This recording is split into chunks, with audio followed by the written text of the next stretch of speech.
Ask it again. What was the question? The question was, how do you keep business and yoga lifestyles in balance between each other, where you let yoga kind of lead your business lifestyle, but not let business plans interfere with yoga? Yeah. Mindset. I don't know. Cool. There's a 2-year-old running around. Yeah, 2-year-old just made it on camera. I might not even post this. It's just cool because sometimes I say good things. Business mindset while being a yogi. Right. We got to be taught comparing apples and apples. You're comparing business mindset, the key word is mindset, with yoga mindset. That's how you're comparing apples and apples. Because if you just say yoga with business, there is a business of yoga. Yes, You're right. but do you think that business compromises the integrity of yoga? Interesting. Yoga by itself doesn't have integrity. Yoga is an idea. So you're talking about, does business compromise your integrity? People have integrity. You know, yoga is an idea. An idea doesn't have integrity. So, does the business aspect of my life, does that compromise my yoga integrity? And that is, there's so many variables to my yoga. For example, you were talking about pushing your ideas on people, pushing products, pushing services. Yeah, and part of Hatha yoga is pushing. Hatha yoga is push-pull yoga. Sun Moon yoga, Hatha yoga, push-pull. And so part of yoga is pushing, and part of yoga is pulling. And when you achieve Hatha yoga, you do Hatha yoga to achieve Raja yoga, which is in the mind, and you do Raja yoga to achieve just yoga. So the push and pull is just meant to contrast with each other so that you can find that part that is neither the pushing or the pulling. It's the healthy balance. So pushing products is not any different than pushing your blood or your pressure or your effort into a certain pose or into a certain practice. Okay, what about the financial aspect of When I learned yoga, I couldn't really pay. I was a drug addict. I sold drugs, but I was seeking something to get myself out of that situation. What kind of drugs? Mostly psychedelics, Oh. some pain pills. LSD and pain pills? Yeah, mostly LSD and DMT, Oh, and cool. a lot of it. So, lost myself in that shit. Yeah. And my teacher at first was a girl, so there was the romantic interest. So she taught me a lot because we're boyfriend, girlfriend, right? But I also paid a little bit to the studio. Then when she left, she moved away. And again, I paid a little bit to the studio, like $2.50 a class. Beyond that, I wouldn't have gone if it was more. Then they gave me pieces of paper that had the sequences on it, Ashtanga primary series.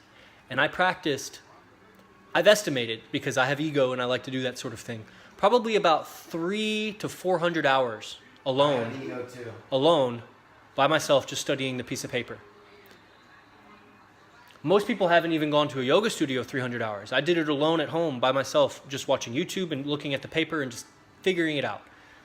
Then when I went back to Oklahoma and I asked the guy to teach me, now we come to your situation where you say, well, do you treat people differently if they pay or if they can't? I guarantee I am more dedicated than most people that can pay. And he saw that. He knew I'd practiced 300 or 400 hours on my own, and with a piece of paper he gave me. And I said, Bryce, I need to learn second series because I'm getting bored with this sequence. And when he taught me, it took him 3 hours for private session, and then he wouldn't accept any money afterwards, which all I was going to be able to offer was like $20. Pathetic. Pathetic.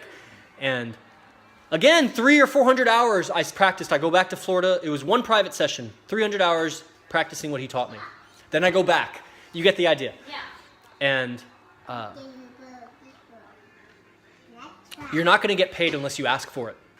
Because one of the reasons why I had the relationship dissolved between Bryce and I was he saw that I was paying my other teachers much more than I was paying him. And he didn't like that. And he thought he was being taken advantage of, which he was. The relationship was established on, I don't need to pay you. Now keep in mind, I also did like a dozen or a dozen and a half YouTube videos featuring him. I did as much as I could to tag him, share, give him so much credit. If you follow my older videos, it's always talking about Bryce, my teacher. That's what I could offer. I didn't have the money to offer.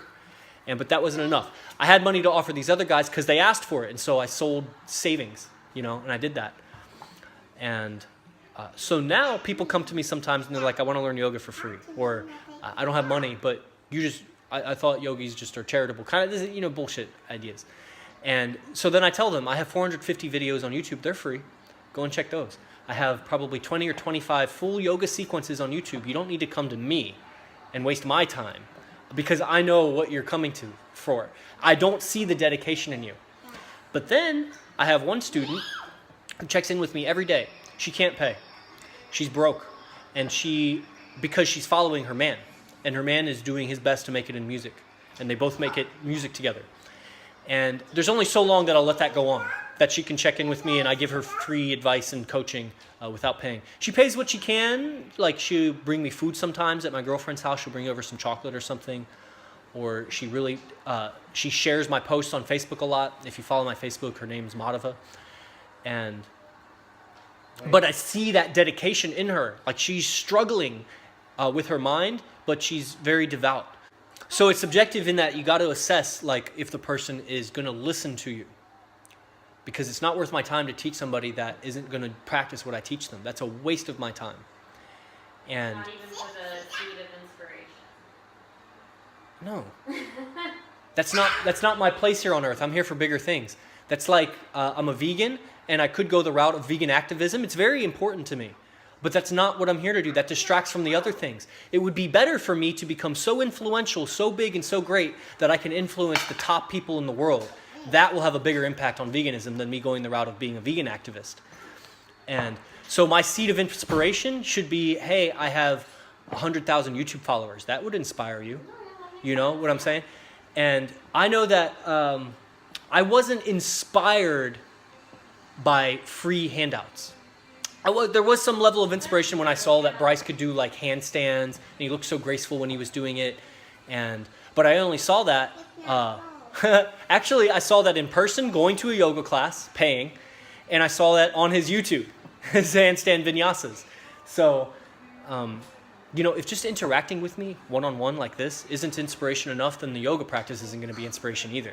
Because, it goes back to that question you were asking about business mindset versus yoga mindset.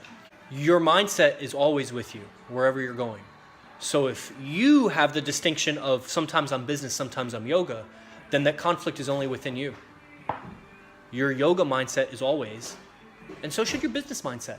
Business is nothing more than exchange, and it's voluntary exchange. In capitalist society, I have something that you want, you have something that I want, and we trade because not of coercion, any outside force that tells us to. And that's yoga too, is ahimsa. And understanding and adhering to the laws of nature, there's cause and effect. And if you take without giving back, that will come back to you. And if you give without demanding exchange, that is pointing to a self-esteem, that you don't think your offering is worth it. And so with somebody like, let's say, the girl I just mentioned, she didn't have money, she desperately needed coaching. I said, okay, here's the arrangement. You must check in with me every day with what you practiced that day. You must share a post of mine 5 times a week. And I think there was something else. Maybe that was it. So I'm getting something out of it because it's always more influential when someone else, a third party, promotes you. Especially if it's a girl. Because people follow what women say, especially pretty women. If you're pretty, you have much more influence, everything else being equal, than a guy, even if he's handsome. Oh, pretty women run the world? Is that what you're saying? No, pretty women influence the world. Men run the world. But who do they influence? Who do men influence? No, the women. Men and other women. Everybody. They influence everybody. Oh. Pretty women influence everybody. Even animals follow pretty women. Even animals? Yeah, I give a lot. For example, I teach my dad for free. I teach my grandfather for free and my grandmother for free. I'm giving them my business. But again, there's an exchange. My dad gave me a hella good testimonial on YouTube. It's a spinal fusion. 3 spinal fusions. And he has an electrode that's implanted on his spine that you can mechanically read pain reduction because it's how much voltage he's getting zapped with. And it reduced. And that's a really epic testimonial. So there is an exchange. And, and he talks about it and everything. So there's always I'm always operating in every relationship. What's the exchange going on here? It doesn't always need to be paper money. but you do what you can. That's why I felt very wronged in the relationship with my old teacher, because I did everything that I could and he never asked for the money. I still left money. Even when he would say you don't need to pay, he would leave and I would leave money. It wasn't a lot, but you ask for it. If they can't pay, then you figure out something, because they're only going to value it if they have to jump through some hoop. They got to do something. So if they can't afford it, then you say tag me on Facebook. If they're not on Facebook, then say, okay, record a testimonial with me right now. If they don't want to be on video, then say, write a testimonial for me right now.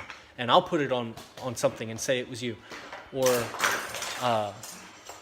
something. Figure out something so that they can start to develop It's the same thing you do with your kids when you have them do chores and then you pay them allowance. You're teaching them that you get paid when you do work. And it's not just entitlement. So I will teach you yoga when you pay something. And that whether it's a testimonial or paper cash.